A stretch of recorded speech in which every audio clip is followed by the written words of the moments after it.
Hi hello. நம்ம நவி code ஃபார்ம்ஸில் இன்றைக்கி நம்ம எந்த பதிவு பார்க்க போகிறோன்னா, ஆடுகளுக்கு உண்டான நோய்களுக்கும் அந்த நோய்களுக்கு உண்டான மருந்துகளை பற்றி நம்ம இதில் பார்க்க போகிறோம்.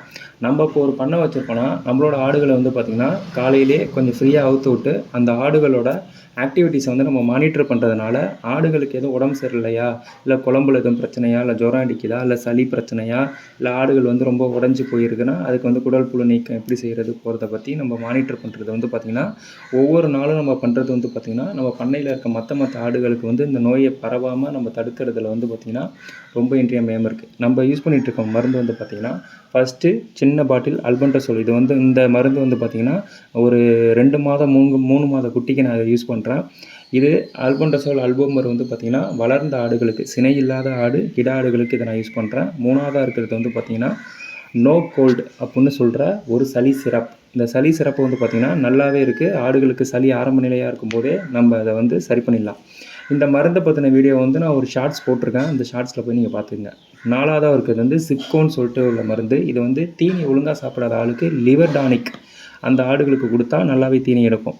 அடுத்து 3ஆவதாக ஸ்ப்ரே வச்சுருக்கேன். அது வந்து டாபிக் க்யூர்னு சொல்லிட்டு ஒரு ஸ்ப்ரே. இது வந்து ஆடு கொழும்பில் இருக்க பிரச்சனையை வந்து சரி செய்கிறதுக்கு இந்த மருந்து வந்து ரொம்ப யூஸ்ஃபுல்லாகவே இருக்குது. அடுத்தது பார்த்திங்கன்னா இது லாஸ்ட்டாக உள்ள சிறப்பு வந்து பார்த்திங்கன்னா இது வந்து நான் வளர்க்குற கோழிக்காக யூஸ் பண்ணுற இது ஒரு மருந்து. இது ஆடுகளுக்கு உண்டான மருந்து கிடையாது. இப்போ வந்து ஃபஸ்ட்டு பார்த்திங்கன்னா நம்ம பண்ணையில் வந்து பார்த்திங்கன்னா இந்த குட்டி வந்து பார்த்திங்கன்னா ரொம்பவே வந்து தள்ளி விட்டாலே கீழே விழுவுற நிலைமையில் இருந்த குட்டி. இதுக்கு வந்து பார்த்திங்கன்னா வயிற்றில் கீரிப்பூச்சி ரொம்ப இருந்துச்சு. இதுக்கு வந்து நான் பார்த்திங்கன்னா இந்த ஃபஸ்ட்டு காட்டினால ஒரு சின்ன மருந்து, அந்த மருந்தை கொடுத்து உடல் புழு நீக்கம் செஞ்சு இந்த ஆடை வந்து நான் ரெக்கவரி பண்ணி கொண்டு வந்திருக்கேன். இப்போ வந்து ஆடு வந்து பார்த்திங்கன்னா முன்னாடி வந்து அதிக முடியோடு வச்சுக்கிட்டு ஒரு பலமே இல்லாத ஒரு ஆடு தள்ளி விட்டால் கீழே விழுந்துடும், திருப்பி எந்திரிக்க முடியாததால் நம்ம ஒரு ஆள் தூக்கி விடணும். அப்படி இருக்கிறத இந்த குடல் புழு நீக்கம் வந்து வாரம் இதுக்கு கொடுத்து இதை ரெக்கவரி பண்ணி இப்போ அந்த ஆடு நல்ல வளர்ச்சி இருக்குது. இப்போ நம்ம வச்சுருக்க இந்த ஜமுனா பாரிக்கு வந்து பார்த்திங்கன்னா ஃபஸ்ட்டு வந்து ஒரு குட்டிக்கு எப்படி நான் குடல் புழு நீக்கம் செஞ்சு இது கொண்டு வந்து கேட்டேன். இது வந்து பார்த்திங்கன்னா ஜமுனா பாரிக்கு கால் குழம்புல 2 சைடும் பார்த்திங்கன்னா இன்ஃபெக்ஷன் இருந்துச்சு. அந்த இன்ஃபெக்ஷனை வந்து சரி பண்ணுறதுக்கு வந்து நம்ம வந்து எந்த மருந்து யூஸ் பண்ணுறோம்னா இந்த டாபிக் க்யூர் சொல்லிட்டு ஒரு ஸ்ப்ரே மருந்து நான் சொல்லியிருந்தேன். அந்த டாபிக் ஸ்ப்ரே மருந்தை வந்து நம்ம ஒன்ஸ் அந்த எந்த இடத்துல இன்ஃபெக்ஷன் இருக்கோ அந்த இடத்த நல்லா க்ளீன் பண்ணிவிட்டு நல்லா வெந்நீர் வச்சு அந்த வெந்நீரில் உப்பு போட்டு அந்த காலை ஃபுல்லாக க்ளீன் பண்ணிவிட்டு அந்த குழம்புல இருக்க மண்ணெல்லாம் எடுத்துட்டு அதில் இந்த மருந்தை ஃபுல்லாக படுற மாதிரி நம்ம ஸ்ப்ரே பண்ணுறது மூலயமா என்ன ஆகுனா, ஸ்ப்ரே பண்ணிவிட்டு நல்லா காஞ்ச தரையில் வந்து ஒரு 1 ஹவர் தனியாக கட்டி போட்டதுக்கப்புறம் அந்த புண்ணு வந்து பார்த்திங்கன்னா ஒரு நாள்னா ஒரு 3 நாள், அதிகபட்சம் 3 நாளுக்குள்ளே நம்மளுக்கு வந்து ரெக்கவரி ஆகிடுது. நல்லா இருக்குது இந்த மருந்து. அதே மாதிரி பார்த்திங்கன்னா இது நீங்கள் ஆரம்ப நிலையிலே நீங்கள் பார்க்காம விட்டுட்டிங்கன்னா கால் குழம்புல வந்து பார்த்திங்கன்னா புழு வச்சிருச்சுன்னா அதை வந்து உங்களுக்கு க்யூர் பண்ணுங்கும்போது நீங்கள் வந்து ஒரு டாக்டரை நீங்கள் கன்சல்ட் பண்ணி அந்த டாக்டர் வந்து தான் அதை வந்து ரெக்கவரி பண்ண முடியும். அந்த ரெக்கவரி பண்ணுறதும் வந்து பார்த்திங்கன்னா உங்களுக்கு ரொம்பவே அதுக்குள்ளே ரொம்ப சிரமமாக இருக்கும்.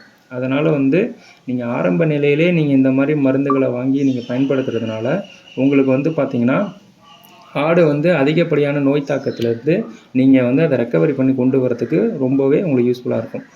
இப்போ அடுத்தது பார்த்திங்கன்னா நம்ம வச்சுருக்க இந்த சேலம் கருப்புக்கு வந்து பார்த்திங்கன்னா தாடையில் ஏற்படுற நீர்க்கட்டி, இது வந்து பார்த்திங்கன்னா இது ஒரு காமனான பிரச்சனை தான். இது ஒன்றும் பெரிய பிரச்சனை கிடையாது. இதில் வந்து பார்த்திங்கன்னா 2 டைப்பான ஸ்டேஜ் இருக்குது. ஒன்று வந்து நீங்கள் அந்த கட்டியை தொட்டு பார்க்கும்போது உங்களுக்கு ஒரு சாஃப்டாக இருந்துச்சுன்னா அதை நீங்கள் ஈஸியாக க்யூர் பண்ணிடலாம். சப்போஸ் அது ஹார்டாக ஆகிடுச்சு அப்படின்னா அதை வந்து டாக்டரை வச்சு அதை வந்து கிழித்து ஒரு சர்ஜரி மாதிரி பண்ணி அந்த இதை ரிமூவ் பண்ணணும். அந்த மாதிரி இருக்கும்போது இந்த மாதிரி உள்ள பிரச்சனைக்கு நம்ம என்ன பண்ணணும்னா நம்ம வந்து இயற்கை மெடிசனை தான் நம்ம வந்து பண்ணணும். ஃபஸ்ட்டு ஸ்டேஜில் என்ன பண்ணணுன்னா நல்ல சூடம் கற்பூரம்னு சொல்லுவோம், சாமிக்கு கும்பிட்ற கற்பூரத்தை எடுத்து தேங்காய் எண்ணெயை மிக்ஸ் பண்ணி அந்த பால்ஸ் மாதிரி ஒரு பேட்ச் மாதிரி தெரிஞ்சதில் அதில் நீங்கள் போட்டிங்கன்னா உங்களுக்கு வந்து அது சீக்கிரமாகவே க்யூர் ஆகிடும். தொடர்ந்து பண்ணணும். காலையில் ஒரு வாட்டி பண்ணணும், ஈவினிங் ஒரு வாட்டி பண்ணணும். இது மாதிரி தொடர்ந்து ஒரு 6 நாள் பண்ணிங்கன்னா அந்த கட்டி வந்து தன்னாலே கரைஞ்சிரும். இந்த மாதிரி நம்ம சின்ன ஆடுகளுக்கு ஏற்படுற சின்ன பிரச்சனைகள்லாம் வந்து பார்த்திங்கன்னா நம்ம இயற்கை மெடிசனும் அப்புறம் இந்த இங்கிலீஷ் மெடிசனும் சேர்த்து நம்ம கம்பைன் பண்ணி பண்ணும்போது ஓரளவுக்கு நம்ம வந்து பிரச்சனைகளை வந்து நம்ம வந்து சால்வ் பண்ண முடியும். அப்படி இல்லை நம்ம வந்து ஒரு டாக்டர் தான் கூப்பிடணும் அப்படின்னு நான் நினச்சோன்னா நம்ம நினச்ச நேரத்தில் நம்மளுக்கு வரமாட்டாங்க. இப்போ நம்மளுக்கு வந்து ரொம்ப ஹெவியாக ஒரு ஃபீவர் இருக்குது, நம்ம என்ன செய்யணும் என்ன செய்கிறது டாக்டர் ஃபோன் பண்ணால் நம்மளுக்கு வரத்துக்கு கொஞ்சம் டிலே ஆகிற டயத்தில் நம்மளே ஹோம் ரெமெடி மூலியமாக பண்ணுறதுனால நம்மளுக்கு வந்து பார்த்திங்கன்னா ஆடுகளோட ஆரோக்கியம் வந்து பார்த்திங்கன்னா என்றைக்குமே பாதிப்படையாது. இப்போ ஒரு ஆடு வச்சுருக்கோம், ஒரு ஒரு ஆடு வந்து எதாவது முட்டி கொம்பு உடஞ்சிருச்சு அந்த மாதிரி இருந்தீங்கன்னா உங்களுக்கு இந்த லெஃப்ட் சைடில் பார்த்தீங்கன்னா ஒரு கொடியாடு 6 மாதத்து குட்டி ஒன்று நிற்கும். இதுக்கு வந்து இடையில கொம்பு உடஞ்சப்ப என்ன பண்ணுன்னா கொஞ்சோண்டு மஞ்சளை மட்டும் நல்லா தண்ணியில் அப்படியே போட்டு கொதிக்க வச்சு ஒரு மிதமான சூட்டில் நம்ம ஸ்கின்னில் அப்ளை பண்ணி பார்த்துட்டு அந்த மஞ்சள் எடுத்து அந்த கொம்பில் மட்டும் அப்ளை பண்ணால் போதும். புழு வைக்காமல் அந்த கொம்பு வந்து சீக்கிரம் ஆறிடும், அந்த கொம்பும் சீக்கிரமாக ரெக்கவரி ஆகிடும். இது மாதிரி இது வந்து ஒரு ஹோம் ரெமெடி. இதுக்கு வந்து பார்த்திங்கன்னா நம்ம இன்ஜெக்ஷன் போடுறதுனாலையோ அது வந்து க்யூர் ஆகுறதுங்கிறது வந்து நம்மளுக்கு கொஞ்சம் சிரமம் தான். இந்த மாதிரி ஒரு ஹோம் ரெமெடி மூலியமாக நம்ம பண்ணுறதுனால இது வந்து பார்த்திங்கன்னா நல்ல ஒரு ரிசல்ட் இருக்கும். நம்ம வச்சுருக்க கிடாவுக்கு வந்து பார்த்திங்கன்னா இப்போ தான் ரீசெண்டாக ஒரு வாரத்துக்கு முன்னாடி வந்து டீவார்மிங் பண்ணோம். டீவார்மிங் பண்ண உடனே பார்த்திங்கன்னா நல்லா லென்த்தியாக ஒரு 15 சென்டிமீட்டர் அளவுக்கு புழு ஒரு 4-5 புழு வெளில வந்துச்சு. வந்ததுக்கப்புறம் பார்த்திங்கன்னா அதுக்கப்புறம் பார்த்திங்கன்னா நம்மள ஆடு வந்து பார்த்திங்கன்னா ஒரு ஷைனிங்காக மாறுறத வந்து பார்த்திங்கன்னா நீங்கள் வந்து பார்க்கலாம், உங்களுக்கு நல்லாவே தெரியும். அப்போ ப்ராப்பர் டீவார்மிங் பண்ணால் தான் உங்களுக்கு நல்லாயிருக்கும். இப்போ வந்து போயரோட குட்டி வந்து பார்த்திங்கன்னா நல்லா அது தீவனம் சாப்பிட்றது அது வந்து அதை வந்து நம்ம மானிட்டர் பண்ணணும். ஒரு 2 இல்லை ஒரு 3 மாதம் வரைக்கும் அதை நம்ம ஃபாலோ பண்ணிக்கிட்டே இருந்தால் தான் குட்டிகளை வந்து நம்ம வந்து ரெக்கவரி பண்ணி நம்ம வந்து கொண்டு வர முடியும். ஓகேங்களா? அதே மாதிரி பார்த்திங்கன்னா நிறைய இன்ஃபர்மேஷன்ஸ் வீடியோஸ் வந்து நான் ஷார்ட்ஸில் போட்டிருக்கேன். அந்த ஷார்ட்ஸில் போய் நீங்கள் பாருங்கள். நான் ஃபஸ்ட்டு 2 ஆடுகளில் தான் நான் தொடங்கினேன் என் பண்ணையை. இப்போ நான் வந்து ஒரு 15 ஆடுகள் கொண்டு வந்திருக்கேன். நெக்ஸ்ட்டு நான் இதை வந்து இன்க்ரீஸ் பண்ண போகிறேன். அதில் பேசிக்காக நான் என்னெல்லாம் கற்றுக்கிட்டேங்கிறத வந்து நான் வீடியோவாக போட்டிருக்கேன். இந்த வீடியோவை பார்க்குறதுனால உங்களுக்கு ரொம்ப யூஸ்ஃபுல்லாக இருக்கும்னு நான் நம்புகிறேன். சப்ஸ்கிரைப் பண்ணுங்கள், ஷேர் பண்ணுங்கள். Thank you, support me.